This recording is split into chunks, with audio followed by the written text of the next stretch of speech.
I don't mess with guys who don't eat kitty kitty meow meow, because one time I went out with this guy who was a promoter, and he was like, hey, I want to take you out on a date. And I was like, cool, that's what's up. So I had him meet me at the Jaspers in Largo, because I don't like people trying to come to my house because I'm a thief.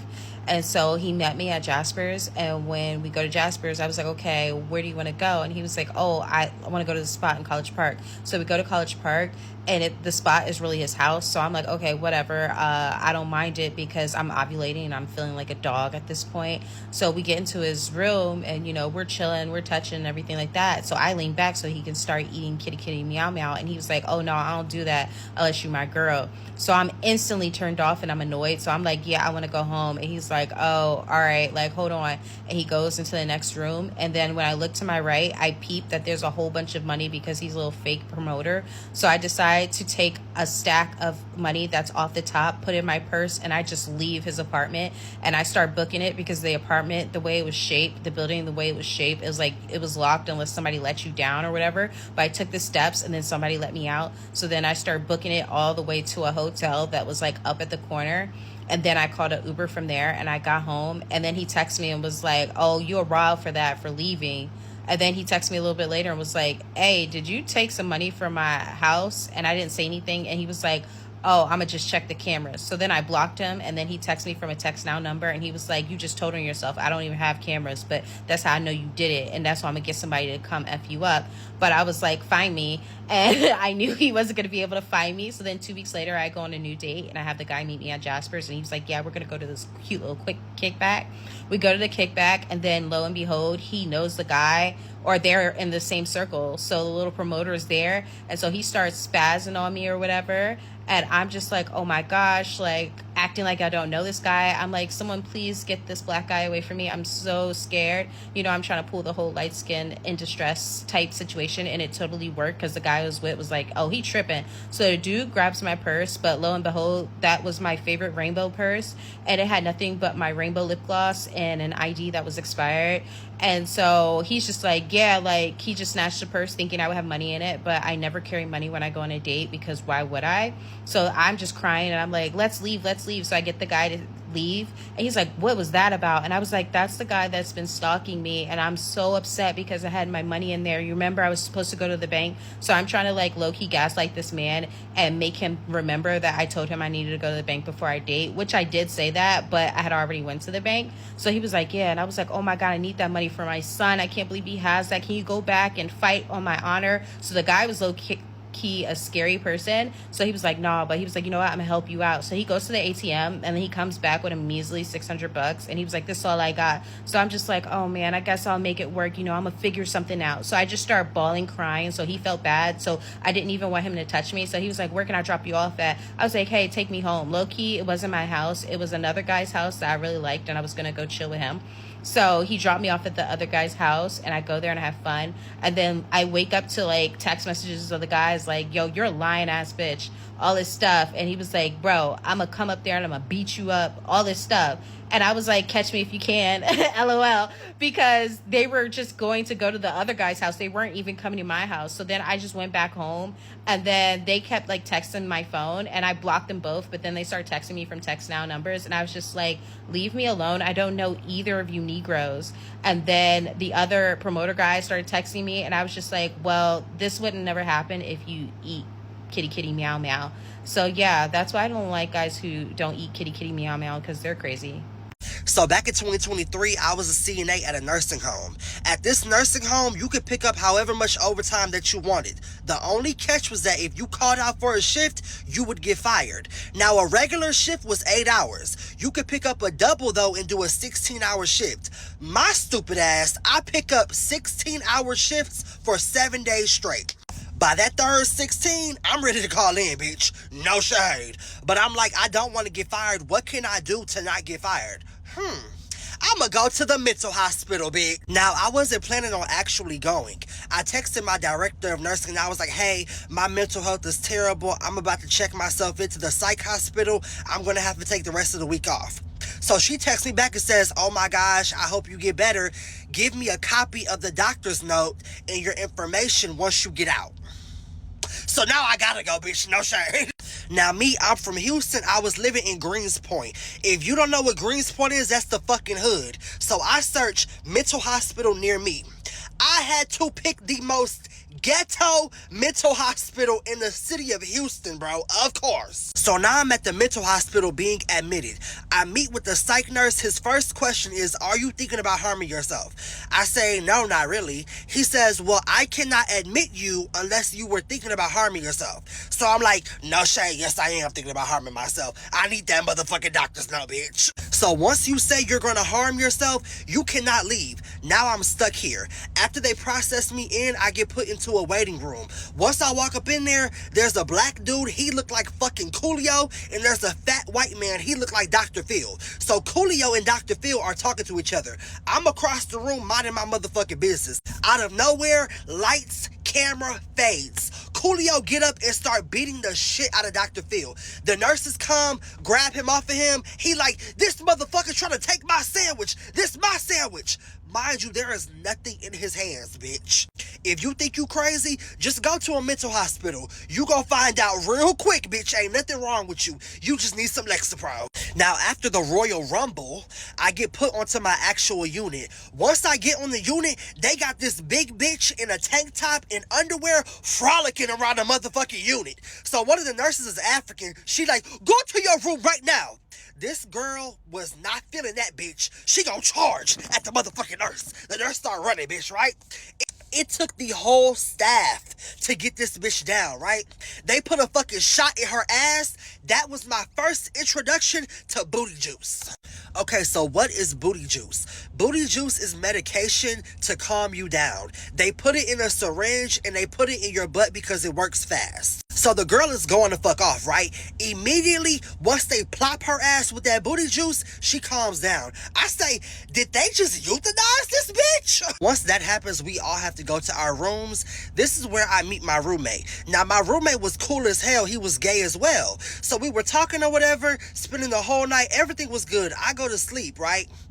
I wake up to pee. This motherfucker sitting on the edge of the bed looking at me.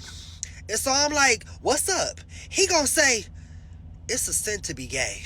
God wanted me to tell you that. And so I look at him like, ain't you gay too? And he says, yeah. And then gets back in bed and goes to sleep. Bitch! Now, once I wake up, my roommate is not in the room. He's in the hallway pacing back and forth. So I come out, I'm like, are you okay? He's like, I'm the Messiah. You're going to hell. Bitch, what's up with you? Obviously, we in the mental hospital. This bitch is not medicated, so I just walk away and sit down. Well, he come to my table antagonizing me. One thing about me, bitch, I only got but so much patience. So I get up like, is you on that? Do you need that, bitch? Now, once I say that, one of the psych techs, he gonna look at us and say, do y'all want that booty juice? Ha! Good luck. Baboon bomber being here soon, too. Hey, you ain't too fat and ugly to get raped, motherfucker. I apologize for my outburst. So after I damn near catch a fade, we all have to go to group therapy. So I'm in the therapy session talking my shit like I'm giving everybody advice. At this point, I'm the motherfucking therapist. The therapist looking at me like... So the therapist, she pulls me out and she's like, hey, let me lead the group, okay? I understand that you are very knowledgeable and you have good advice, but you're in here for a reason. I'm like, yeah, bitch, because I need the doctor's note. No shit. So after me being in there for 2 days, I finally get to meet my psychiatrist. So once I meet him, he gives me a bunch of medications he wants me to take. I'm like, God damn, bitch, all these medications, I may as well start doing crack. So he tells me, I'm going to get you out of here by tomorrow. I'm like, no, you can't get me out of here by tomorrow because I called in for the rest of the week. No shade. So it's my 3rd day now. I'm being discharged. Once I'm discharged, mind you, I still have 3 more days of doubles I have to go do. No shade, I'm not doing that shit. So I call my director of nursing. I'm like, hey, I got discharged, but I just want to take a few days for my mental health. So she's like, well, you're going to have to come into work, though, because we don't have anybody to cover you. Now, when you were in the hospital, that was fine. But now that you're out, you're going to have to come to work. So I'm like, the earliest I can come is Monday. Mind you, that's after all my goddamn 16-hour shifts. She's like, okay. So on Monday, I come to work. I try to clock in with my badge don't work. The HR comes and says, hey, just to let you know, you've been terminated. I'm like, why are y'all firing me? She says, well, we put you down as a no call, no show when you didn't come to work after you got out of the hospital. So once you're a no call, no show, that's automatic termination. I'm like, y'all didn't think to call me and tell me that I was fired? She said, well, you were taking mental health days, so we didn't want to bother you.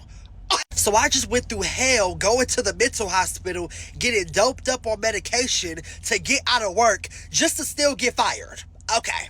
Moral of the story, if you want to get out of work, don't go to the mental hospital, bitch. Just do crack. This video had me screaming. The way he set it up, talking about working them 16-hour shifts back to back for 7 days straight, I already knew he was tired, but I was not prepared for the lengths he went to just to get a break. Checking yourself into a psych ward in Greens Point, Guns Point, if you know, you know, just to avoid a firing is already wild. But then he gets in there and it's a whole circus. The way he broke down the characters in there had me weak. Talking about a man looking like Coolio fighting a Dr. Phil lookalike over an invisible sandwich. And then that poor girl getting the booty juice because she wouldn't calm down. It sounds like a fever dream, but you know it's real because you can't make that kind of foolishness up. And don't even get me started on the roommate talking about it's a sin while being in the same boat. Baby, the projection was loud. But the part that really took me out was the ending. After going through all that trauma, sitting in group therapy acting like the counselor, and dealing with all that madness, them people still fired him? Talking about a no call, no show when he was literally in the hospital. That is just trifling. It really goes to show you these jobs do not care about you, no matter how much overtime you put in. He went through literal hell for nothing. Honestly, his storytelling is top tier though, because spinning that tragedy into something that funny takes a gift. A pure mess from start to finish. Story time about how I got jumped by all three of my baby daddy's baby moms. So, a little backstory. First of all, I am the fourth baby mom, and my daughter is the fourth child. At this time, I was not pregnant, and I did not have my daughter yet. So, we're just gonna get right into it. Whenever me and my baby dad had first got together, the baby moms didn't like me all bad. All three of them, they did not like me, but they was all three cool. Like, they got along just fine. And I really never knew why they didn't like me, but like as time went on, I kind of figured out why, you know. So, you know, whenever we first got together, like I said, they did not like me. You know, they talked shit to me and about me. And I always just told my baby dad, like, I'm not even going to engage in the bullshit because then they're going to use that as an excuse saying, oh, you can't see your son because of her type shit. So I didn't engage in the bullshit, you know. Well, you know, I thought she was getting better because, you know, I did reach out to them and I told them, like, I'm his girlfriend, you know, I'm going to be around her. I'm not saying y'all have to let y'all's kids come around me, but I feel like y'all should at least, like, drop the bullshit, you know. Like, it don't need to be beef, unnecessary beef. Like, I don't got beef with y'all, I don't have a problem with y'all, there's no reason to have an issue with y'all, you know.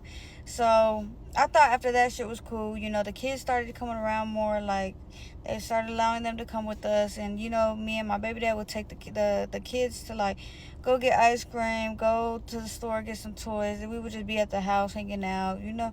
Like, everything was good, I thought. So, like, whenever we would have the kids, they would communicate with me. They would not communicate with him. So, like, they would text me, oh, how was the baby? How was the kid? You know, like, things like that. And I would tell them, oh, they're good. I would send them pictures. Like, they're just playing, you know, this and the third.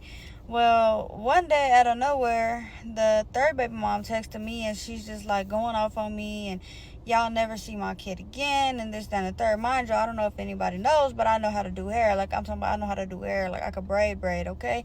So, at this time, the kid wasn't that old, but I had braided her hair. She had a lot of hair, and I braided her hair. and she had got mad because I braided her hair. And I don't know if it was because she can't do her hair or what, because every time the baby came to us, her hair was nappy than a motherfucker, okay? And I don't know if that was the issue or what, but yeah, so I did her hair while she was with us, and I sent her home. I sent her about her way, you know? So I didn't send her home like, hey, your hair is done, go about your day. But, you know, like, that's how I sent her home with her hair done.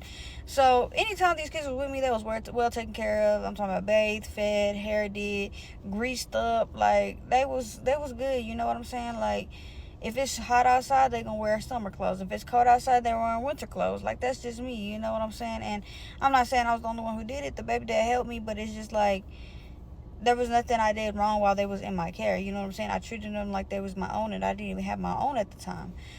So, anyway, yeah, the baby mom texted me, and she's fucked up with me or whatever. She ended up texting Kiki and telling her, like, oh, that bitch did my daughter hair and this, that, and the third, and she don't need to be touching my baby's head. So now, all three baby mamas, the fucking Power Rangers and shit, they all mad at me together. And I'm just like, bitch, because I did her hair? Like, you should be thanking me. What the fuck? And you don't even have to thank me for real. Like, I just did it because I wanted to. What the fuck? So, yeah, they call themselves fucked up with me or whatever. And I'm like, it's getting to a point where, like, y'all just so damn wishy-washy. Y'all so damn ass backwards. Like, y'all need to go eat each other coochie and leave me the fuck alone, okay? So I'm just like, what the fuck is wrong with these hoes? So I'm telling my baby dad, I'm like, man, like, you need to get out of your baby moms, because it's getting to a point where I'm gonna have to say something, and you know I ain't no scary ass bitch. So if I say something and they want to fight, I'm gonna just have to whoop all their ass one by one, line it up, bitch. And I don't know how to fight. So I'm like, you know, I'm telling him, like, I'm done communicating with these hoes. Like, these hoes, like, one minute they cool, the next minute they not. Like, how you mad because I did your daughter hair, bitch? That was a dumbass reason to get mad, hoe. Like, what the fuck? So, anyway, yeah, they call themselves mad now. All three of them texting me and shit. They going off on me. And I'm like, well, shit, what y'all want to do? Because at this point, I'm tired of y'all hoes. Like, I'm not going nowhere, bitch. I'm not going a motherfucking place, hoe. Like, this ain't that. So, like, what y'all want to do? Like, what's going on? Like, if y'all not gonna, like, just be cool, then quit fucking talking to me, like, for real. So the second baby mom, like, we can get in the field, bitch, pick a field and this and that third. Ho, the field is my motherfucking front yard, bitch. What up? Like, is you cool, ho? What's up? So she's like, yeah, we'll be there. And I'm like, who is we, first of all? Because I need to know how many people I gotta have. And she's like, you know who we is. Okay, bitch, the three musketeers. All three ugly of y'all. I mean, all three of y'all. My bad. Sorry. So, yeah, they like taking their sweet ass time. An hour passed by. I'm like, these hoes is not pulling up. My baby dad like, no, you know, just leave the shit alone or whatever. So the second baby mom said, nah, pull up to my granny house. And I'm like, bitch, I'm not pulling up to your fucking granny house. Y'all gonna call the laws on me, bitch. Y'all pull up over here. I'm not no cop calling ass bitch. Fuck you talking about? So she's like, nah, I'm not pulling up over there. And I'm like, bitch, I don't got kids, y'all do. So leave y'all kids with the fucking granny, bitch, and come the fuck on. Fuck you talking about? So they're like, nah, you need to pull up. So I'm like, bitch, I'm not pulling up to y'all ugly ass hoes. Like, Alvin and the fucking chipmunk. Leave me the fuck alone, bitch. So she's like, oh, you're scary. Scary? Oh, bitch, ho, please. Let me show you something right quick, funky ass bitch.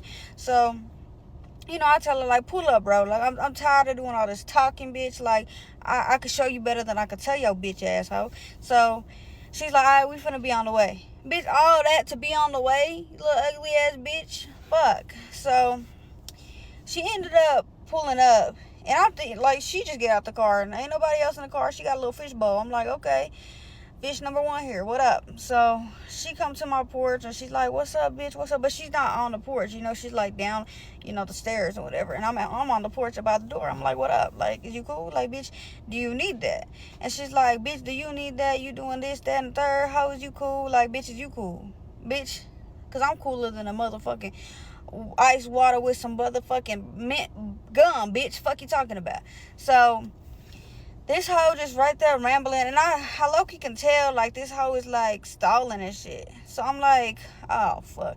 So my baby dad come outside, he's like, bitch, you need to get the fuck on. Like, you steady picking with her. She take care of the kids whenever they over here. Like she, she do her part just as my girlfriend, not even, like, as no stepmom, as a mom. Like, she just do her part as my girlfriend. Like, she know not to overstep boundaries. Like, y'all just drop picking. And she's like, bitch, you shut the fuck up, hoe. Bitch, hoe, who you talking to, bitch? Because you not talking to him. Fuck you talking about, fucking ugly ass hoe. So I'm like, bitch, who you talking to? She's like, bitch, I'm talking to y'all. Oh, bitch, hoe, please. Whenever I tell you I flew off that motherfucking porch and kicked that hoe in her damn chest, that bitch must have lost her breath. I'm talking about lost that hoe. Y'all ever fell on y'all motherfucking ass and lost y'all's motherfucking breath, bitch? That bitch was motherfucking dumbfounded, hoe. I'm talking about she was looking lost. Like, she didn't even see a ghost, bitch. She seen Michael Myers his damn self, bitch. She seen her granny that passed away 70 years ago, bitch. Like, this hoe was lost, okay? I'm like, what the fuck did I just do? I'm thinking this hoe really finna call the laws on me now. Boom. Another car pull up. Here go Humpty Dumpty and her motherfucking pilgrim. Bitch, I'm like, oh shit. Here come these big ass bitches. Boom, boom, boom. These hoes come walking up my goddamn driveway. I'm like, fuck. So they see baby mama number 2 on the floor. They like, oh no, bitch, you ain't finna do that. This, that, and the third. I'm like, I look in the car, another fishbowl. I'm like, oh shit, here go these damn kids just watching these motherfuckers have a motherfucking Royal Rumble in this bitch. Over my man, bitch, over y'all baby dad. You know what? Now I'm finna make him my baby dad, okay? And I did just that. So anyway, yeah, they come, both of them, I'm talking about both of them. One of them big, one of them not really big. They come running up. Y'all, whenever I tell y'all they come running up, I could have stand a chance, bitch. I'm talking about mink, mink, mink, mink. I'm like, oh my god, my baby dad trying to pull them off, and it's not really working. Like, he got one of them off, threw her ass. He don't hit bitches for a living. That's the other one. He threw her ass off. That bitch there go flying to the goddamn fence. They hear the second one get up. They tearing my ass up. I'm talking about tearing my ass every way motherfucking butt loose, bitch. I'm like, oh god, bitch. Like, what am I gonna do? My man tried his best to help me, but these hoes is on it. After I knocked the air at that hoe, they is on it, y'all. Whenever I tell y'all they whoop my motherfucking ass, bitch, they whoop my ass so motherfucking good, bitch. I'm like, y'all hoe, I can't even fight, but y'all hoes not fucking with me one-on-one, bitch. But y'all got that right now, I swear to God. So yeah, they get done whooping my ass or whatever. My baby dad like, yeah, y'all lucky I don't beat bitches, because y'all would have sent y'all ass to the moon. Oh, nah, babe, you fucked up. You was supposed to send their ass over the motherfucking moon, bitch. Like that motherfucking cow, hoe. Like, fuck is you talking about? So, he's talking his shit, they talking their shit. Y'all gonna have to come back for part 2. Story time about how I got jumped by my baby dad, 3 baby moms. So in the last story time, I pretty much told y'all how everything transpired and how I did the 3rd baby mom's daughter's hair, which made her want to fight me, and she can't fight, so she got the other 2 baby moms involved, which made them pull up and jump me. So as I was saying, my baby dad was trying to help me, but one of these bitches is big as shit. The other one, she not just big, but she got some weight on her, and the other one little as hell. We was slinging her around like a motherfucking yo-yo, bitch. Like, fuck is you talking about? So, after everything kind of calmed down, I'm on the porch, my baby dad on the porch, and them 3 hoes is standing on the driveway. So, me and my baby dad is just standing there. Them hoes is going on and on and on and on. And I'm telling them, like, bitches, y'all already jumped me. Like, y'all already jumped me. Alvin and the Chipmunks, take y'all big asses over there. Dave is calling y'all, okay? So, the kids start crying in the car because they see all this Royal Rumble going on. The kids is crying, and I'm telling them, like, go tend to y'all fucking kids for I do, and y'all really be mad, bitch. Like, go do that, okay? We can see them through that motherfucking fishbowl, bitch. Y'all got bigger fish to fucking fry, bitch. So, yeah, they just going on and on, bitch. You worried about the wrong shit, bitch. You worried about our kids. You not they mama, bitch. You not they stepmama. I don't want to be their mama, bitch. Matter of fact, I'm finna show y'all something. I'm finna make this my baby dad. When I said that, it was on like Donkey Kong, bitch. They asses get to hollering and hooting and hooting and hollering. And my baby dad just standing there like, bro, like, is y'all cool? Like, is everything all right? And so I'm telling him, like, man, let's just go inside. These hoes ain't got nothing better to do, which they really do. They need to go take care of them damn kids, but apparently in their eyes, they don't got shit better to do, bitch. I'm talking about shit better to do, okay? And so I tell them, like, if y'all want to leave the kids here so we could watch them, let us know, and we will take care of these kids while y'all go do that hooting and hollering somewhere else. That must have triggered the second baby mom. Her ass get to hollering. I'm like, bitch, don't make me kick you off this motherfucking porch again, ho. You gonna really lose some motherfucking breath, bitch. So yeah, they really mad as fuck. The first baby mom really not saying nothing. She little just like me, you know. She getting swung around. My baby dad threw her into a fucking fence. She cut her elbow and shit. She bleeding. She don't really got much to say no more. She pretty much like y'all on y'all's motherfucking own, okay? So I'm like, man, I already just got jumped by y'all hoes. Y'all really ain't do shit. It ain't a mark on my ass. Like, if y'all gonna do anything, do it now or forever hold y'all motherfucking peace and drop them kids off tomorrow morning like y'all said y'all was gonna do. We ain't dropping off no motherfucking kids no more. These kids ain't finna be around your ugly ass and this, that, and third.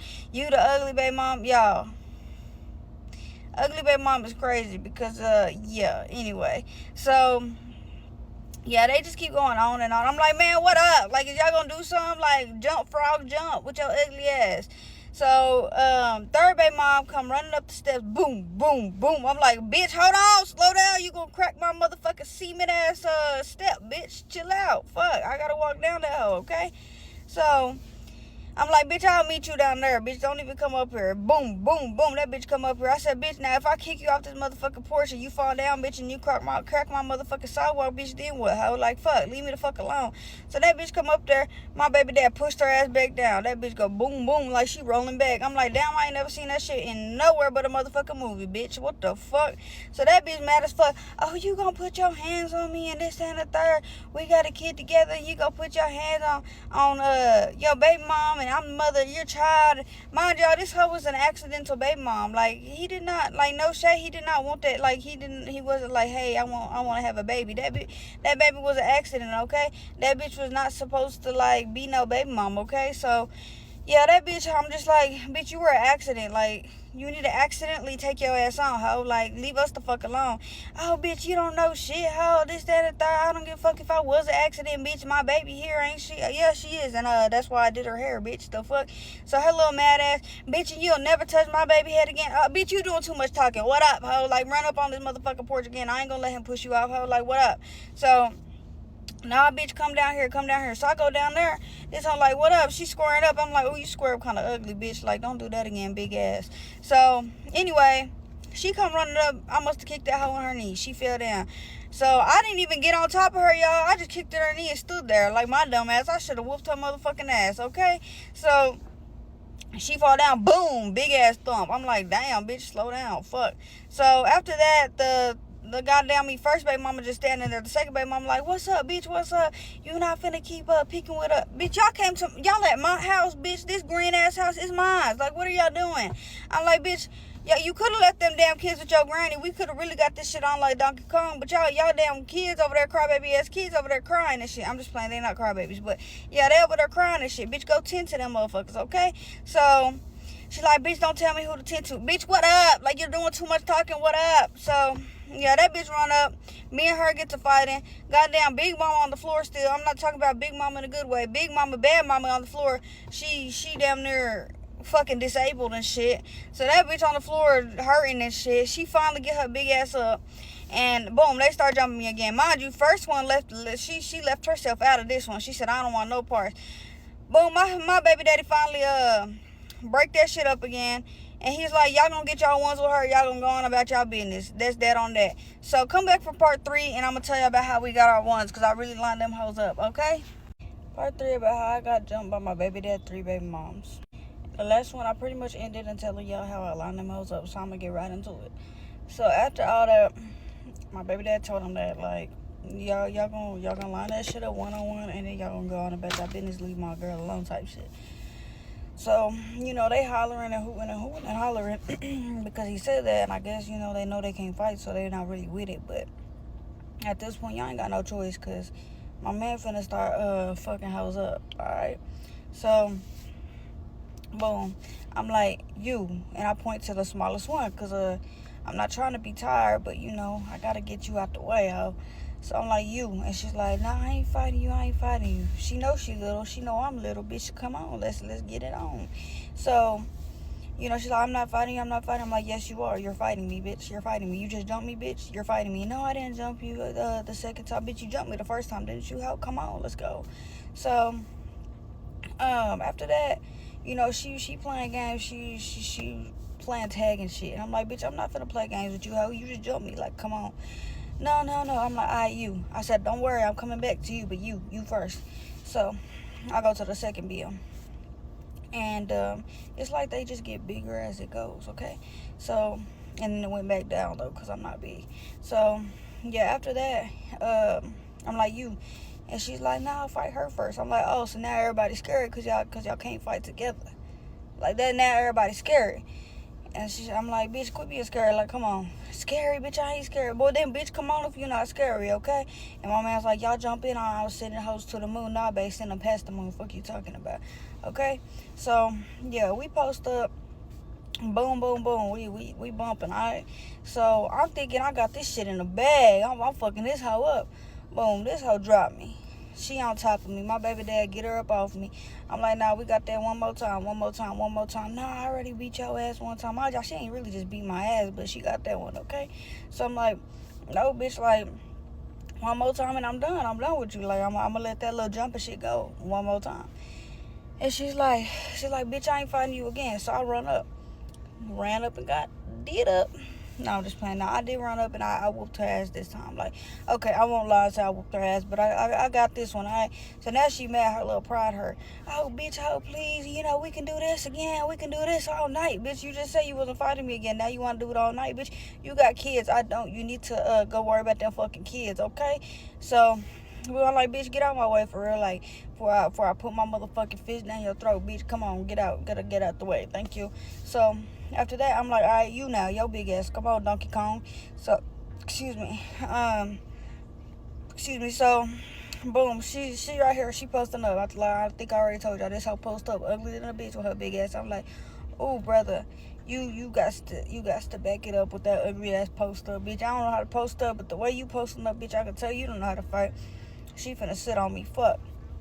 So I'm looking at my boyfriend. I'm like, babe. And they're like, quit doing all that talking, all that plotting that shit. Bitch, come on. I'm like, I ain't plotting. I'm just letting him know, bitch, you big as fuck. So she's like, oh, he already know. He know I'm big. Bitch, what the fuck did that mean? Now I'm finna beat your motherfucking ass with your big ass, bitch. They finna hear, the next door neighbors gonna hear a goddamn boom, and they gonna think a motherfucking earthquake. Motherfucker hit the motherfucking floor, the motherfucking city the way your ass just hit the floor, bitch. Come on, what up? So she posting up, her. I run up. First thing I do, punch her in her mouth. That shit hurt her little heart, y'all. I'm talking about, I'm swinging with all my motherfucking might, y'all. I might have been windmilling, I don't fucking know, but I'm doing her ass in a little bit. That bitch is big, so boom, what she do? She grab me by my hair, she swing me, she throw me to the floor. I'm like, damn, bitch, like, yo, extra strong ass, bitch. I knew you was big, but I didn't know you was big in the arms, bitch, just extra strong ass. So, yeah, that hoe swing me, I hit the floor. I said, damn, bitch, no, this ain't gonna work, hoe. So, mind y'all, whenever I ran up and hit her mouth, she bleeding. And I know she knows she bleeding because she fucked up about it. And I'm like, bitch, like, come on, bro. I don't got time for this shit. Like, you fit up. Yeah, okay? So, yeah, we fight. My man finally break that shit up. And she's like, oh, yeah, I beat your ass. And I'm like, bitch, who leaking around this bitch? Your big ass should have had me leaking, bitch. Come on now. So I can't fight y'all, but I'm going to hold my own, okay? So, boom, whooped her ass a little bit. Boom, I said, okay, now number one, I want you like front and center, bitch, front and motherfucking center. I'm not fighting, my son in the crying.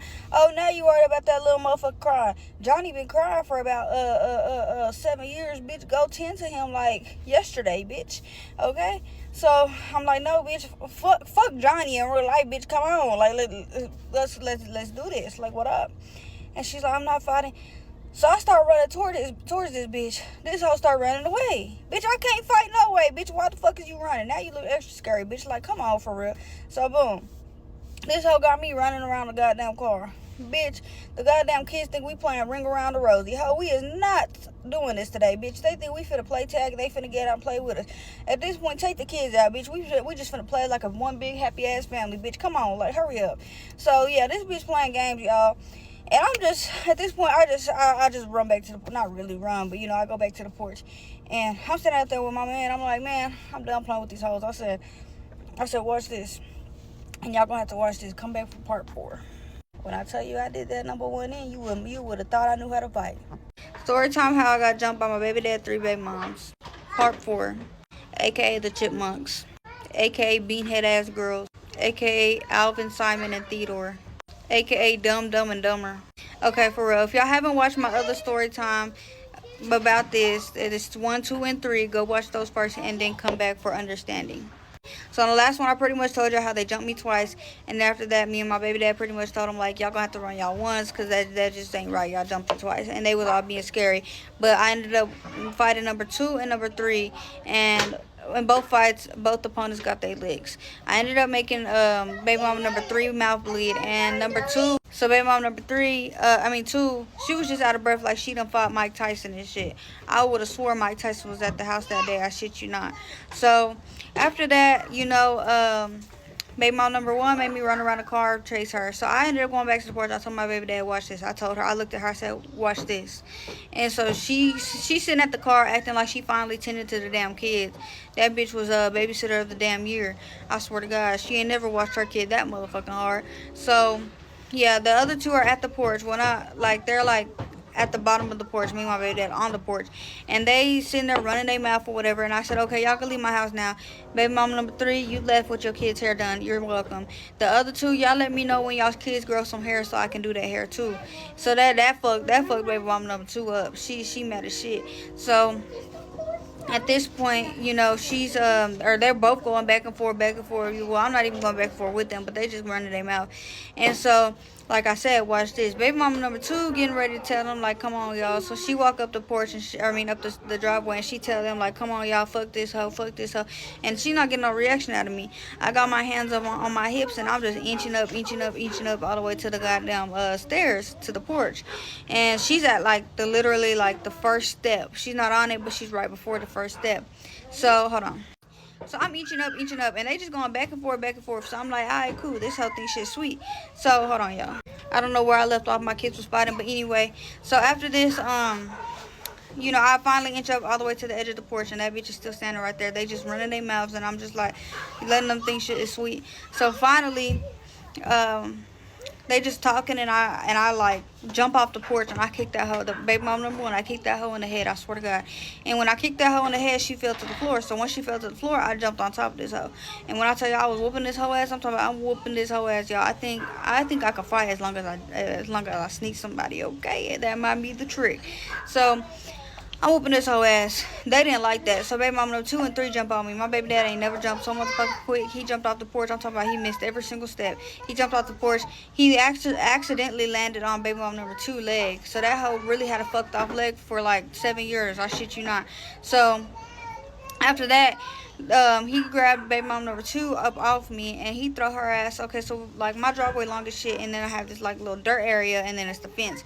So he threw her ass off the goddamn off of me, and he throw her into the goddamn dirt. So like I said, it's the fence there. She hit the fence or whatever, but she didn't get up for a minute, and I'm assuming it's because her leg. So baby mom number 3 is still on me, and I'm still on baby mom number 1. So at this point, it's a threesome fight, bitch. We having a threesome in a fight, bitch. So I'm like, oh hell no, get this fat ass bitch off of me. So anyway, my baby dad come back, and he pulled number 3 off, but he's low key struggling. I'm not lying when I said that bitch is big. So he pulled baby mom number 3 off of me, and he's dragging her by her hair. So at this point, I'm just whooping baby mom number 1. This hoe ended up kicking me in my stomach. Bitch knocked the breath out of me. That's payback. So she knocked the breath out of me. I'm feeling like, bitch, I don't know who I'm feeling like, bitch. I can't fucking breathe, bitch. I'm done fighting y'all ugly ass hoes, bitch.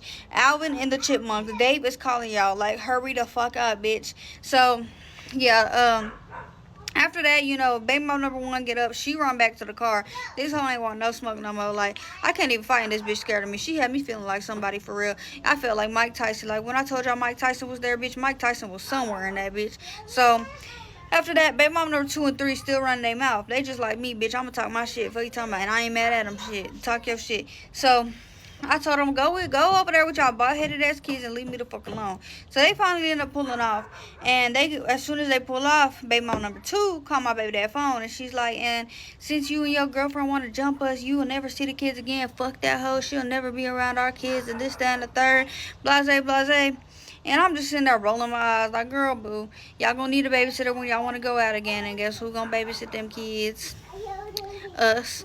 And they swear we just babysit, but you know, like, we had the kids all the time. So, yeah, after that, you know, shit calmed down or whatever.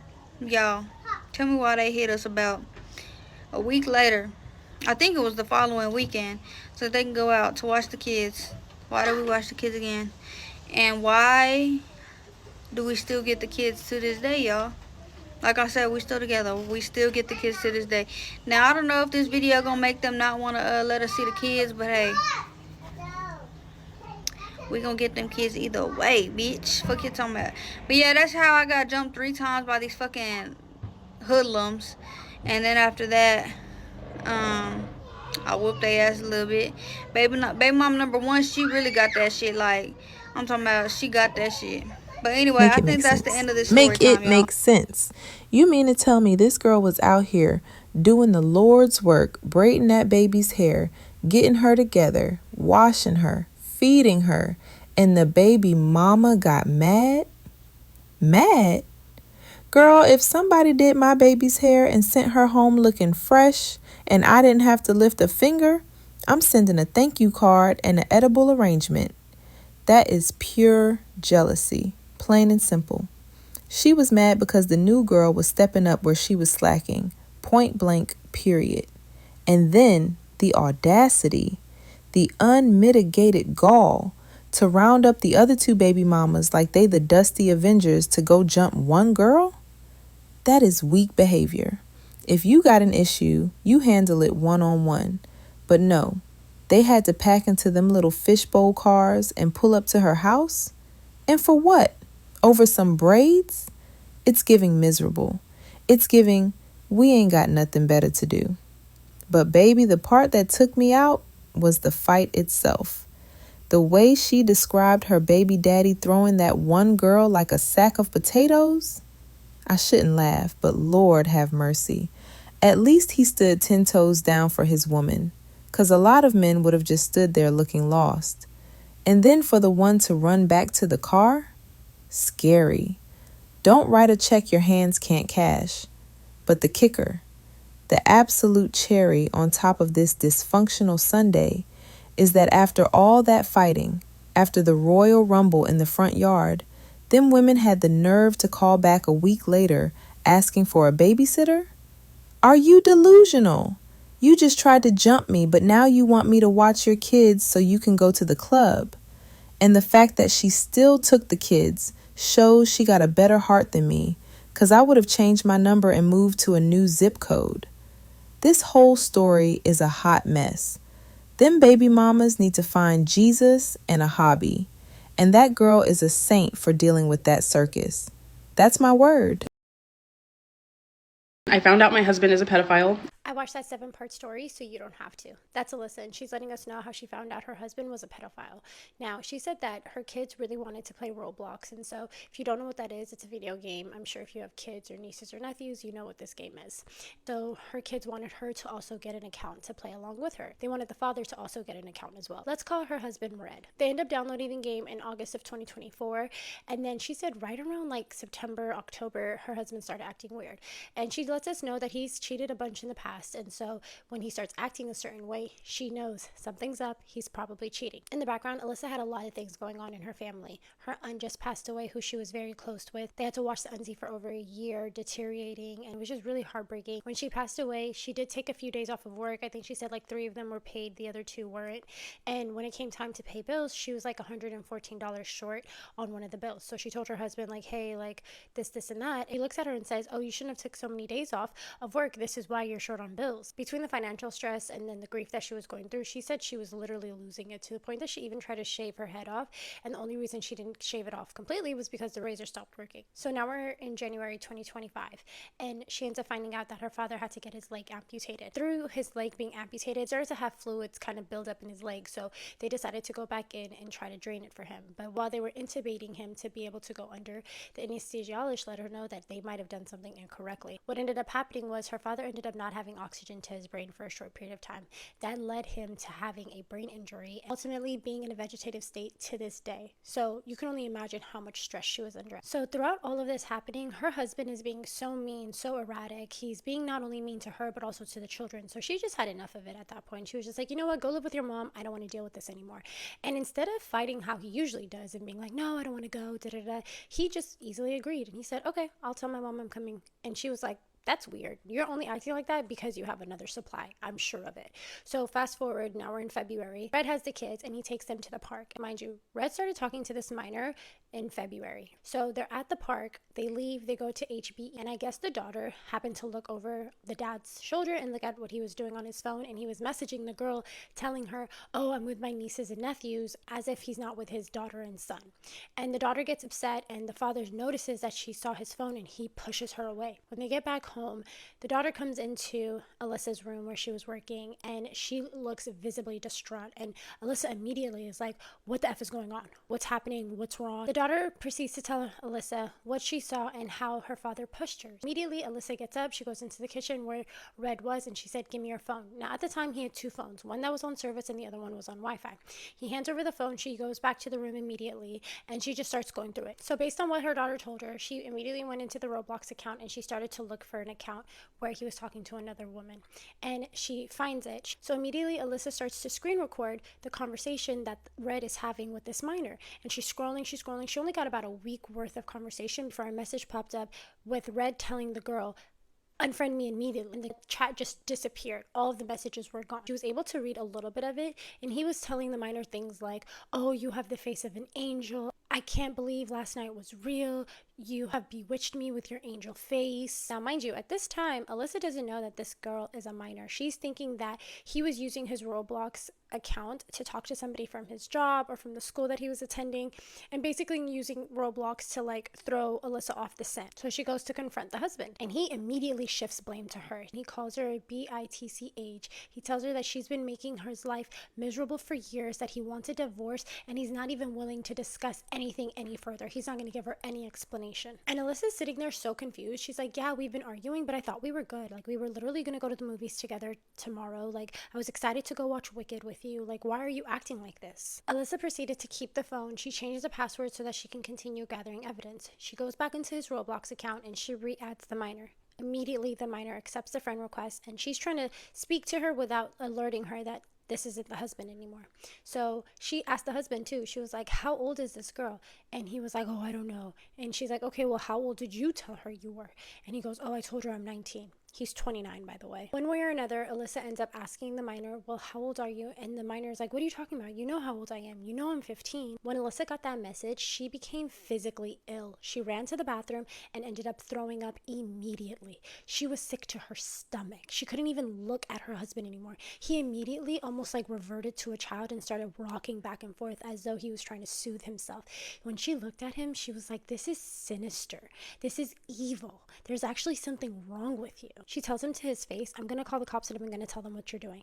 He immediately starts pleading, begging, please don't do that. Please don't do that. Red starts saying, you're going to make things so much worse. And the way he was blaming her and making it seem as though she really led him to that point in his life, she was like, if I call the cops, am I going to get in trouble as well? Like, that's how much he was like manipulating her. Because this wasn't like a immediate emergency, she decided to call the non-emergency line and basically tell them like, hey, I just found this information about my husband. I would like for you guys to send somebody out. All they took down was her name and his name. Alyssa also proceeded to contact her sister-in-law, let her know what was going on, and then she proceeded to message her family group chat and also let them know what's going on. Her brothers were like, we're pulling up, and she's like, look, I don't want any commotion. My kids are here. Don't worry about it. I'll figure it out and I'll keep you guys updated. When the cops arrive, they put Alyssa inside the house to keep the husband Red outside, and Alyssa proceeds to show the cops all of the screenshots that she had.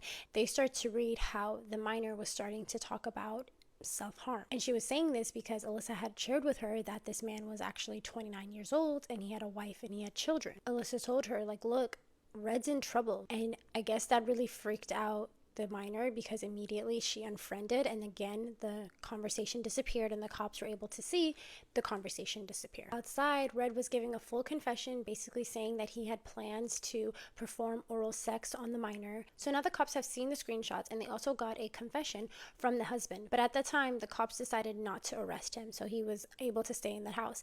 Obviously this worried Alyssa because she was like, I have children here, I don't want him there. And she did let us know that after that day, Red was never allowed to be alone with her kids ever again. Basically, the cops told her that she's not in any immediate danger, that they have to confirm that there's actually a victim. Just because there's text messages doesn't mean that she's actually underage. She could just be lying about her age the same way that Red was. So for the next 2 to 3 days, she couldn't even sleep while Red was in the house. Eventually, he decided to leave. So about a week later, she got a call from the detective letting her know like the case has been officially opened.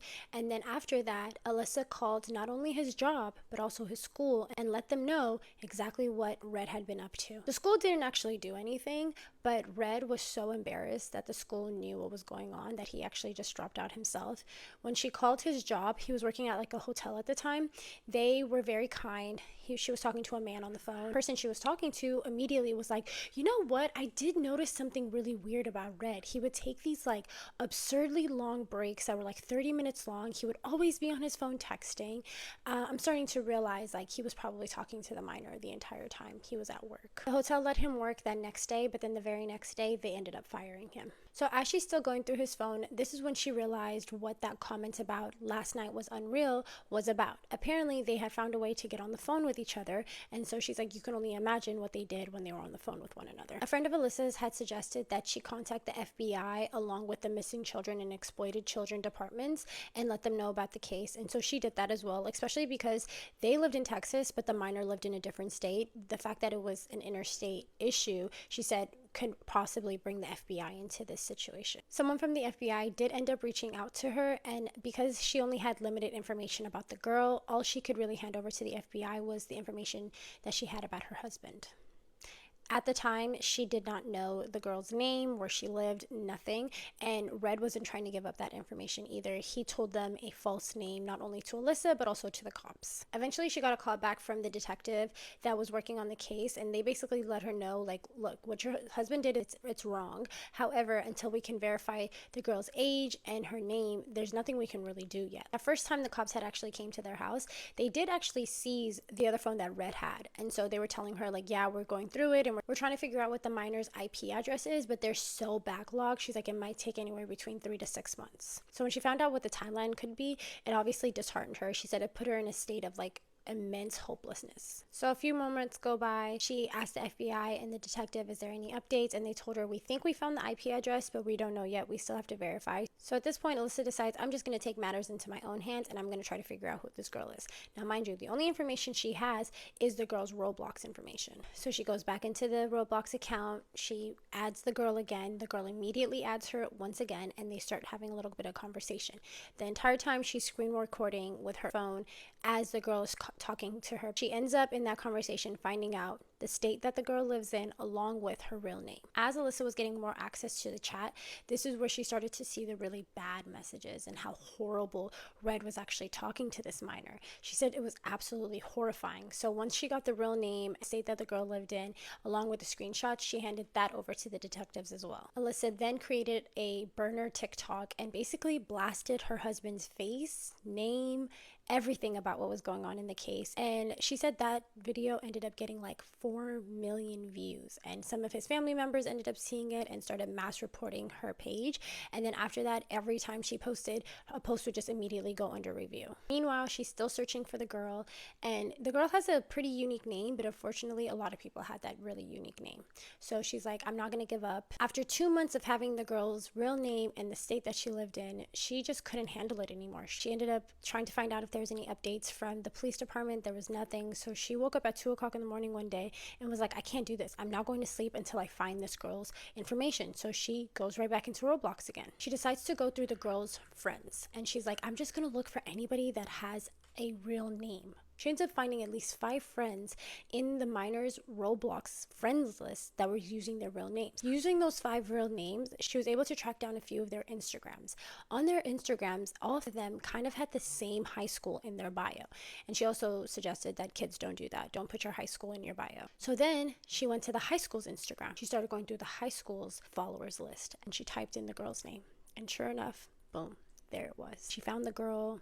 It was definitely her page. And now she was like, okay, what can I do? The girl's page is private. Maybe I can find her mom's Facebook. So she's like, you know what? Let me see if this girl has a Facebook. So she puts the girl's real name into Facebook, and sure enough, she finds her Facebook, but it's not public, right? So she's like trying to find any type of information off the Facebook. She goes through her cover photos, and her cover photos, the likes were public. And it seemed like there's 2 names there of people liking the photos that seemed like they could possibly be her parents. So she looks both of those names up. I think she said she used Truthfinder, and one of them ended up being her mother. So immediately she got the mother's information. She contacted her and she was just like, hey, I want to talk to you about your daughter. Immediately the mother responded like, are you from her school? Like, what's going on? And she proceeded to tell her everything. And the mom was like, oh my God, I need evidence. So she sent her some screenshots along with the case number, the detective's number, everything that she could possibly hand over to the mom. And the mom was obviously shocked and completely heartbroken. Alyssa at this point feels very accomplished. She's like, I found the daughter, I found the mom. I did it before the police were even able to get to it. So she sends that information over to the police. They're like, okay, we'll take it from here. They end up contacting the mother, and they kept Alyssa updated a little bit, but eventually the updates kind of stopped. The last thing they ended up hearing was like, oh, we need a victim statement. Basically, the 15-year-old needed to, give it a statement. And Alyssa understands that, victims like this, they don't always want to turn in their perpetrator, especially if from their eyes, if they don't see this person as a bad person yet. She did hear that the detectives gave the mother the next steps and, how to go about everything. A few months passed, and the mother actually ended up reaching out to Alyssa and letting her know, hey, I took my daughter down to the station. She gave her statement. So now Alyssa's like, okay, cool. They have the evidence. They have the confession from my husband, they have the victim statement, and they have a confirmed victim, which is 4 things that the cops throughout the investigations were telling her they needed in order to officially arrest the husband, right? So now she said it's been months and months and months since all of this information has been kind of compiled for the cops, and her husband's still walking around free. Since all this was going on, Alyssa also ended up losing her grandmother, but she's hoping in the next few weeks or the next few months that her husband will finally be arrested and have to see his day in court. I'm right there along with you guys. I'm upset that this man is still walking around free, especially when all of the criteria that the cops needed in order to arrest him had been, accomplished and compiled. I hate stories like this, but they are a reality, and I think what Alyssa did was exactly what she needed to do. She did everything she could to find the victim and the victim's mother, and to protect her children most of all as well. Alyssa, I'm so sorry that you had to go through this. No one deserves to have a sick husband like that. I wish him nothing but the worst, and I wish you nothing but the best. You guys tagged me in this quite a bit. I wanted to make sure I got it out to you guys. I appreciate Here you is guys' my comments. take on what Bye. Alyssa and her family went through. Honestly, this story left me feeling a mix of absolute heartbreak for Alyssa and total rage at how the system moves so slowly. First of all, the level of betrayal here is off the charts. It's not just that Red was cheating, it's that he was doing something so predatory and evil right under his family's nose, literally while sitting next to his children. The fact that he was 29 posing as a 19-year-old to manipulate a 15-year-old girl is sickening. And to do this while Alyssa was already drowning in grief over her aunt and dealing with financial stress, it shows a complete lack of humanity. Alyssa deserves a medal for her detective skills. The way she moved was incredible.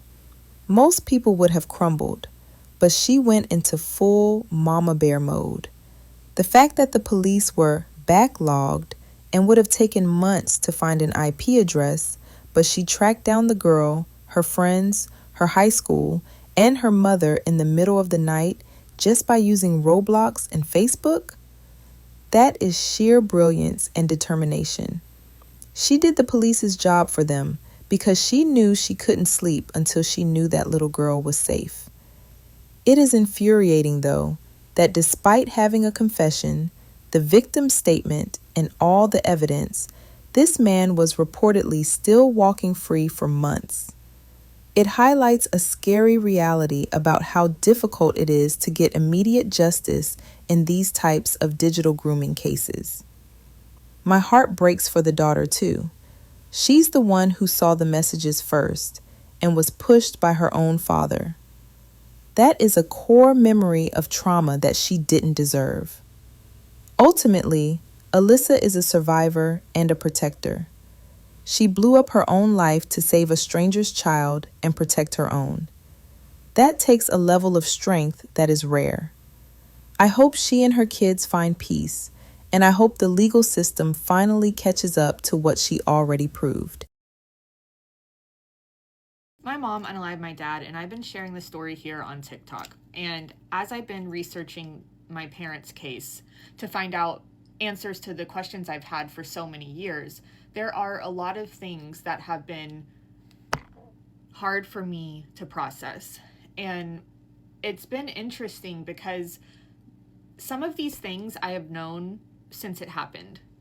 And reading about them, reading other people talk about them, getting like almost a behind the scenes view of what was going on at that time with my parents. It's just throwing me back to that time. And now that I'm an adult and I'm able to understand a lot more than I was when I was a child, and a lot more than I was able to even right after it happened, has made me knowing about my dad's experience way more real to me, and honestly just difficult for me to know. Reading the statements from people who knew my mom, who knew my dad, who interacted with us as a family, it has been validating in some ways, because I'm like, oh, okay, so I wasn't freaking crazy. Like, other people got certain glimpses too. Like, other people saw what was going on. And it's kind of like a double-edged sword. It's like, okay, good, I'm not crazy, but also you're an adult and you knew stuff. And I mean, no one thinks it's their business. No one knows when to step in or if they should. But it's just difficult because it's like so many chances were given for people to intervene, for my mom to make a different choice and get help. And it never happened. I struggle with that so much. Like, there were a lot of times and chances for it to go a different way. A police officer driving by and seeing my parents on the side of the road, but not pulling over to help them. That part is so difficult for me to know. I can't even explain it to y'all. The other part is knowing that my mom drove 3 hours from where she was staying to where she went to do that to my dad and never turned around. That's something that just like kills me inside. It's like, why didn't you just turn around? Like, how was that something you thought was right? Like, it just, how is that my mom? I don't get it. The whole point of this is to say, to give y'all insight into where I'm at, because a lot of the things I learned were immediately upsetting. And then I was like, okay, let me just push through. But I'm realizing more and more that a lot of the things that I have been learning have stuck with me. Not stuck with me, of course they're going to stick with me. They've been intrusive and they've been popping up more. My PTSD is really triggered. And for me to be able to come on here and share and write the podcast episodes and be vulnerable and open with y'all and share my dad's story, I have to make sure that I'm caring for myself. And part of that is just processing the things I've been learning. And I haven't been sharing them on here because it's kind of uncomfortable to know what to share and what not to share. I know that is like super vague, but it's just something I'm going through right now. And the statements kind of messed me up because, like I said, I knew stuff was Because like I said, I knew stuff was happening back then that was not okay. I knew my dad was going through stuff with my mom that I was aware of, but as a child, you don't really grasp what's happening, you know? And I mean, you can know what's happening, but you don't understand the depth of it, the weight of it, like how it feels, how it impacts you, how it like changes your brain chemistry when you're abused. Like, you just don't get that. And since I'm going through these 20 years later as an adult, where I've had 20 years to try to process what happened, it's just so much more real to me what my dad went through and what me and my siblings went through. And that has been kind of sobering, because I think for a lot of my life, especially when talking about it, I've tended to kind of lessen my words, like I use more gentle words. I minimize my experience. I say, yeah, it was really bad, and not what it was. Like, even now, I just stop myself from saying it. And I'm realizing that me not sharing recently is a lot of that as well. It's like me owning what happened as the truth is like the whole point of me coming on here and sharing with y'all, is for me to just accept it and try to move forward with my life. But accepting something so horrendous and so painful feels like truly impossible. But I think if I can keep sharing with y'all, it will help me, because it makes me verbalize it instead of all of it just playing over and over and over again in my head. So just wanted to throw that out there, because that's what's been going on. But thanks again for being here, and thanks for everyone who checked in on me. Part 2 of My Mom Unalived My Dad, and here are the 3 different versions of the story I was told after it happened. Now, this is version 1. This is the first version of the story that I was told. So I have just been told that my dad was unalived, that he was pew-pewed, and that we don't know who did it. They had me go into my friend's house, grab my things. They had me go into our family home and grab a bag of things, and they rushed us to my family's house 3 hours away. And it was me, my uncle, and my mom. I was in the front seat of my uncle's truck, and then he was driving and my mom was in the back seat. The whole way to my family's house, my mom is just back there silent, sobbing or silent. I don't think there's any in between. I don't remember anything she said.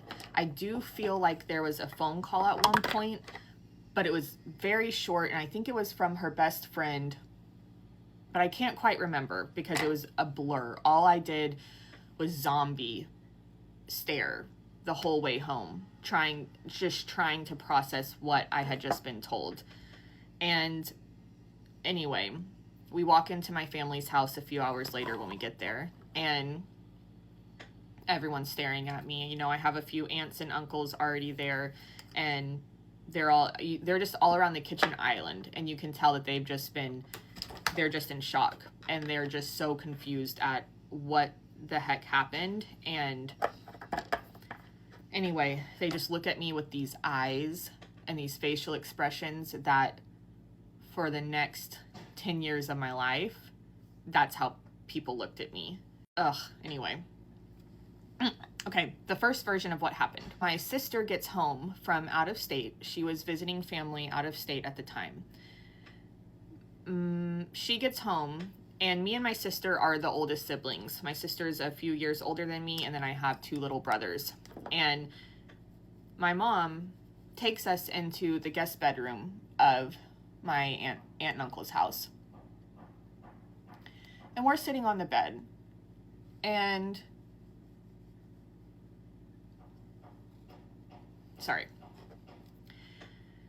we're sitting on the bed, and she starts talking, and she starts telling us what happened. And this is when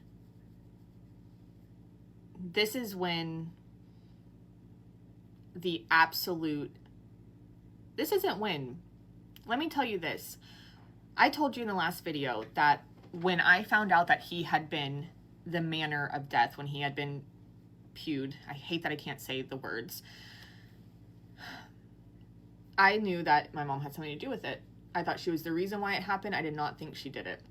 When we had to go to my family home and they told me grab some stuff, we're going back to out of town where your extended family lives, we walked in, and my mom, we were by the bar, like the kitchen bar, and she starts hugging me. And she just is saying, I'm so sorry, I'm so sorry, I'm so sorry. And she's sobbing and she's holding me tight. And that is the moment that I felt the anger in me, this specific new form of anger in me, like I had never felt before towards her. And I absolutely hated her in that moment. And I remember hating myself in that moment because I'm sitting there hugging her, telling her, it's okay. It's okay. It's not your fault. It's okay. It's not your fault. And if you have been in an abusive relationship with a parent who's a narcissist and who is very emotionally and mentally and psychologically abusive, you will know that you do things to please them, to make sure they're okay, to offset their emotions, to make sure that you're small so that they're okay and they don't take their anger out on you or their frustration. And that's what I was doing in that moment. And I told myself in that moment, I will never do this to myself again. I will never abandon myself for her again, because I'm sitting there hugging her, comforting her, and the whole time I think she's the reason why my dad is dead. And that was just a turning point in my life. No more, never again. And I've kept to that. I've never once done that ever again. All right, flash forward, we're in my family's home. I just had to throw that in there because I needed you to know where my mindset was when I'm being told this story by my mom. So we're in the bedroom, me, my mom, and my sister, and she starts talking about what happened. And it's already a little bit like jumbled, and I'm kind of trying to follow. And she says that my parents fought all the freaking time, like very badly. That was no secret, at least to me and my siblings. And she told us that my dad had called her to work things out and that she went home to talk to him, and that he had called her late at night and that he wanted to talk to her about their relationship and working things out.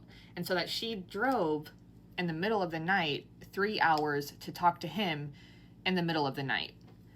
Already, I'm just kind of like, okay, that's a little bit odd, but all right, still listening.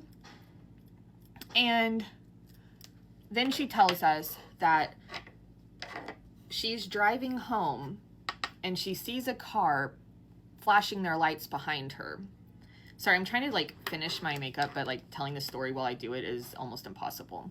But she's telling me that, or me and my sister, that there's this truck that starts flashing their lights at her as she's driving home, and that she realizes it's my dad. She sees it's my dad, so she pulls over on the side of the road and to see how, like, what he wants, how she knows he's there. Already a gap. How would he know where you are? This was before cell phones were a big thing. Like, there was texting, yes, but it wasn't anything crazy. No location shared, no anything like that. And she pulls over, he pulls over. She gets out of, they're talking, she gets out of the car and she sees a man in his passenger seat that she says scared her so bad. And she said that there were drugs involved, that my dad was like doing drugs, and that we didn't know that, but that he was doing drugs, and this man in the car was like his drug dealer. Oh, I'm not supposed to say that. I hope they don't cut this. Anyway, so that is when my anger levels rise again, because that's like not who my dad was. My dad was very safe. He did not do substances. He did not even have alcohol in the house. Like, he just was very clean because he had 4 children that he loved dearly, and they didn't want us getting into anything. And so when she started saying that my dad was on drugs and that he had a substance dealer in the truck with him, I was so mad at her because I knew she was lying.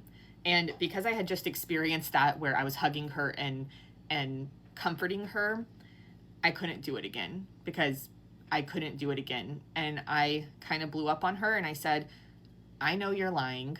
I know my dad did not do substances, and I don't know why you're lying, but that is not the truth of what happened. And until you want to tell me the truth of what happened, I do not want to hear anything about what happened, because that is not true. And she was shocked. I remember her face. She was just stunned, because I think she thought whatever she told to me and my sister, we would just believe blindly. But she didn't realize how much that we had both been picking up, on leading up to that. Even though we were children are not stupid. So I told her that I didn't want to hear it. Now, this is the same story that she told the police when they took her in for questioning. So I'm going to do another part and I'll tell you the full story. Since I walked out and didn't hear it all, I have 5 seconds. I'll tell you the full story. Go to part 3. Part 3 of how my mom unalived my dad. I'm telling all 3 versions of the story I was told when it first happened, and here is version 1. I'm going to tell you the story that I was told by her, that's slightly different from what she told the police that night, and I'll clarify that at the end. So she told, her story was that, you know, her and my dad had been fighting, that he called her in the middle of the night because he wanted to work things out with her. So then she's like, okay, well, I'll do that. And she drove 3 hours to talk to him. On her way home, she sees his truck lights flashing at her, behind her. So she pulls over and she walks up to his truck, and she notices that there's a man in his truck in the middle of the night. And this man, for whatever reason, scares her so badly that she runs back to her car. When she does that, she said that she drove off, and the last thing she sees is this man chasing my dad on the side of the road. Okay, I'm kind of struggling because I'm having to merge what she told me with what she told the police that night, because I didn't let her finish the whole story. But she told them that the last thing she saw as she was driving off was that man was chasing my dad, and that she was so scared of them because she saw a pew pew in my dad's hand. And she made this up. She made it sound like it was a substance deal, but also that she was getting set up, and that he had been on substances, my dad, and that she was afraid of him. So she told me and my sister a story that showed my dad more innocent and not coming after her. And then she told the police the story that she was afraid of my dad and that she thought she was being set up. So she drives off, she sees this man chasing my dad, and then she starts going home. And then she realizes, I should probably go check on him. So she says she drives back to where my dad's truck was, and that she couldn't find him. And then that is when the police pull up and find her and my dad on the side of the road. That is the story she told, that it was a different man, and she was basically blaming a man that was in the passenger seat for my dad's unaliving. This is a shorter video because there's more details, but that's the gist of it. And then I want to get back to the version that she told me just 5 years ago. So come back for part 4, I think, of the second story I was told. Part 4 of my mom unalived my dad, and I was told 3 different stories, so I'm going through each of them. Last video, I told the first story that she told us right after it happened. This video, I'm going to tell the second story that she told us, or at least told me, and she has told this story a few times, even up to just 5 years ago. She told me this story. So what she said is that she had a surgery a few years prior to it happening, and this surgery made her very, very depressed. So she just had the surgery, she's taking the medicine, and she becomes dependent on them, gets worse and worse and spirals. My dad is aware of this behavior, and this specific night when he was unalived, he called her that night, she said. This is what she told me in a letter 5 years ago, and when I get that letter, I'll read it to you. He told me that my dad called her that night, and that he was irate, that he was very upset because he found her stash of substances, and that he had been telling her to quit. And over the phone, he told her, I called your doctor and said to stop giving you more medicine. If you keep doing this, you won't be able to see the children anymore, and you have to stop, you have a problem. And my mom said that him calling and telling her this made her so upset and so angry because she was so reliant on these substances that she drove 3 hours from our family's house out of town, her family's house out of town, to where we were living at the time, where my dad lived, to see if he really found them, because she told me, no, there's no way he actually found those. So I'm gonna go see if he did. She drives the 3 hours to see if he found them. She went to her work and picked up the GUN to go buy the substances. She picked up the GUN for protection from buying the substances. And she said her mindset was, I'll show him, I can just go get more. So she goes and gets the GUN, she goes and gets the substances, and then she sees my dad flashing his lights at her, and she pulls over to the side of the road. And when she pulls over, she says that he comes up to the car window where she's at, and she shows him, look, I just got all of these. What are you going to do about it? I can just get more. It doesn't matter if you find them and take them away from me. I'll get more. And she says that he hit them out of her hand, and like, she's sitting in the driver's side, she puts her hand out the window, and he hits them out of her hand out of anger. And he starts walking off, and he says something to the effect of, you are not going to see the children again. That's what she said, he said. And I have my issues with that and her.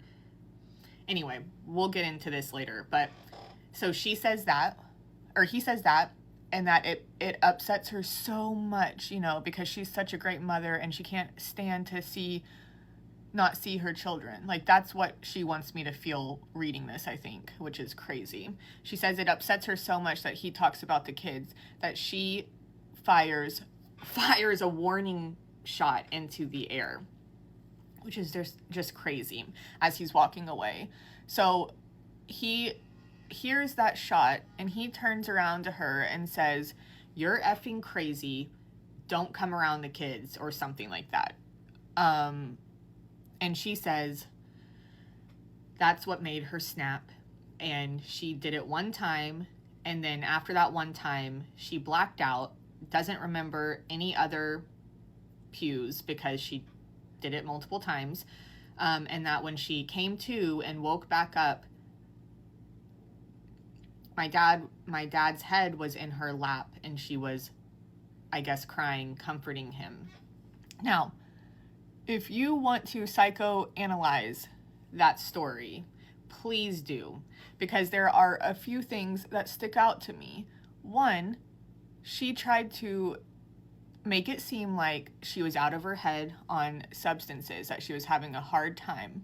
Two, she tried to make my dad look more innocent so that I actually believed her story, because I knew who my dad was. I know he wasn't doing some of the things she said he was the first time she told the story.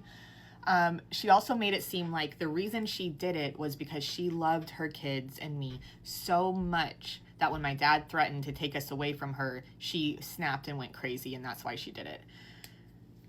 That is just so demented. And then the final freaking whatever, I have to be careful talking on here. The final thing was, when I came to, his head was in my lap. Like, that's supposed to do something to me? Is that supposed to make me feel better? Is that supposed to make me think, oh, you really cared about him, that you were like so distraught that you did it? No.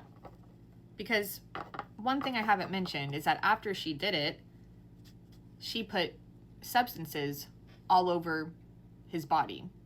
So she tells me that she came to, his head's laying in her lap, basically gone, and that she's sobbing. But she does not talk about the part where she puts substances all over his body and all over his truck. She just leaves that out of the letter, like that's not important. And it is important, because that shows her evilness, right? I don't like that word, but it just shows she just lied. She just left that out, and this was 5 years ago, y'all. It's not like I'm a child anymore. So that's the story she told me 5 years ago. Now, we are going to go to part 3, where I can tell you the story I have since learned by investigating the case, reading the documents, reading the evidence, and reading the statements from the police that found them, arrested her, and questioned her. So, go to part 3.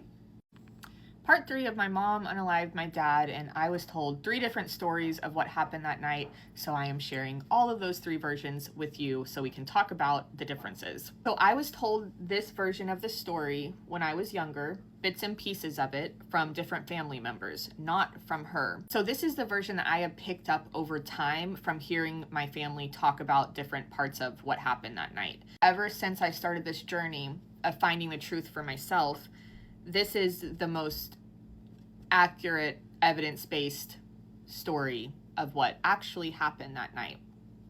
And I'm still tracking down different documents and different pieces of evidence and statements from people back then.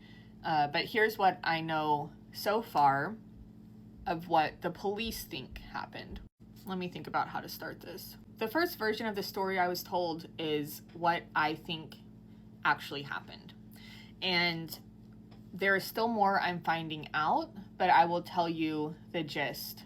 She drove those 3 hours from our family's house in the middle of the night and went to her work and got the thingy.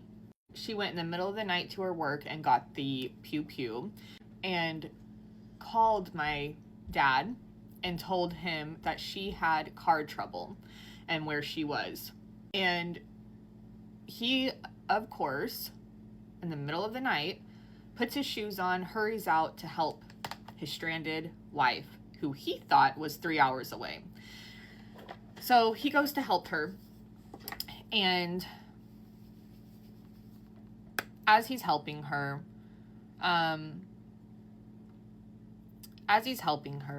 she has the thing wrapped up in a shirt so that he can't see it. And he goes to her car to look at whatever is wrong with it. And I think she said it was her tire. I always grew up thinking it was probably like the hood, but now I know it was probably her tire.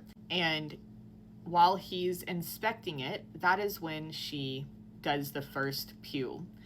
And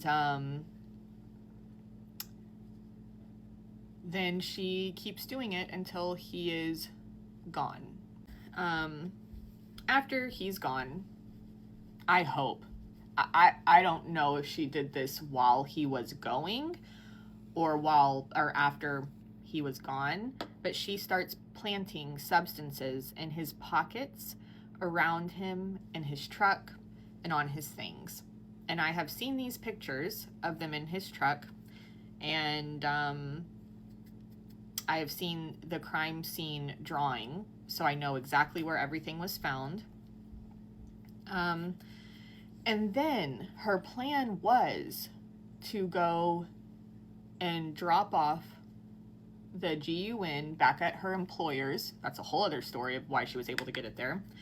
And then her plan was, I think I finally figured this out, was to go home and stage that scene at our house to make it look like he was having substance issues, because that is what she had been telling people. Luckily for my family, a police officer drove by and stopped to see if the 2 cars pulled over on the side of the street in the middle of the night needed help, and that is when they found my mom and my deceased father. And then she was going to drive back 3 hours to our family's house and be there when they woke up like nothing happened. She even left a note at their house saying, hey, I went out for breakfast, for like donuts and coffee or whatever. Be back later. So that if they woke up, they would see, oh, okay, she's gone, but it's because she's doing this and she'll be back. Now, the police being at the scene after it happened, threw that whole plan off. And that explains why she was able to pick me up the next morning with my uncle and tell me the first version of the story that I was told. So obviously there are so many more details. I'm going through all of the documents to figure out answers to all of these questions I've had for forever, right? So I'm going through all of the case documents to find out things that I've wondered for years. And I didn't go into too much detail because I kind of wanted this to be a broad overview of just the stories I was told. But I'm going through all the documents. I am learning about what happened. I am interviewing people. I'm already in contact with the investigator who found my parents at the scene that night. And I'm going back to that town to question them, to find out what their experience was, the emotional state of my mother when it happened. And I'm making a podcast to document my journey, because this is a healing journey for me of finding out the truth so I can move forward with my life without this like just weighing me down like it has been for so many years now.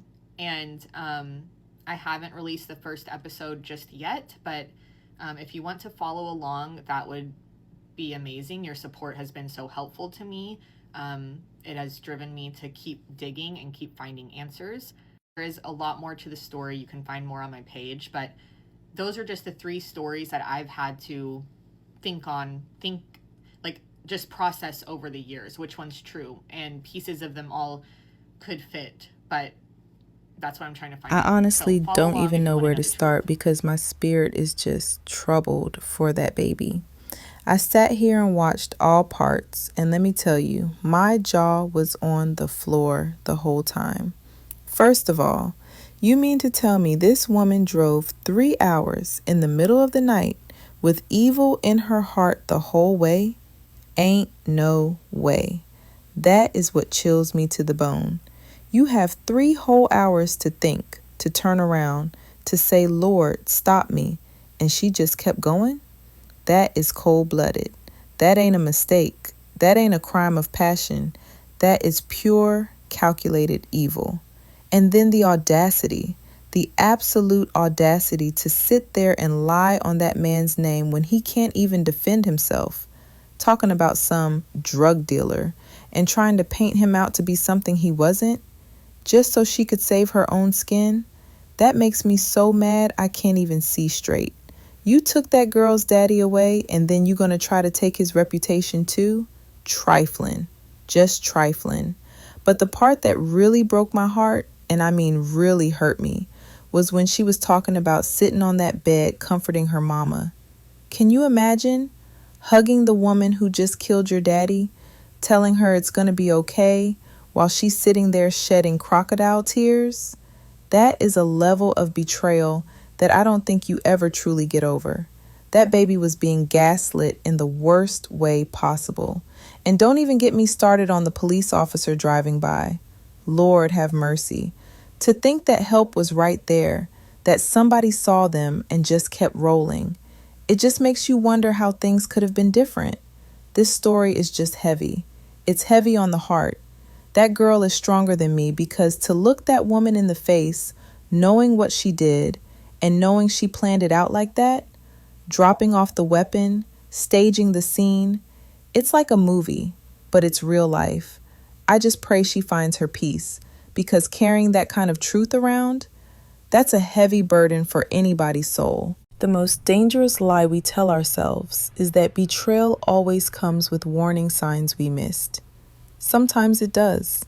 But sometimes, as in the case of a mother who drives 3 hours with murder in her heart, evil is simply a choice people make despite every opportunity to choose differently.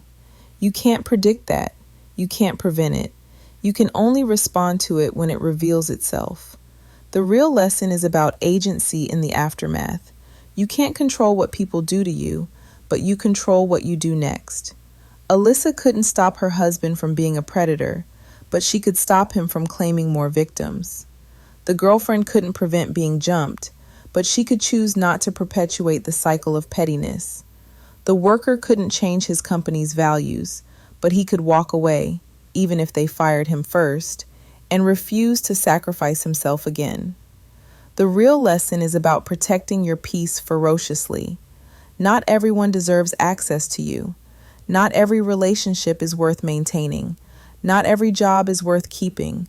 Not every family bond is sacred when it's twisted into a weapon.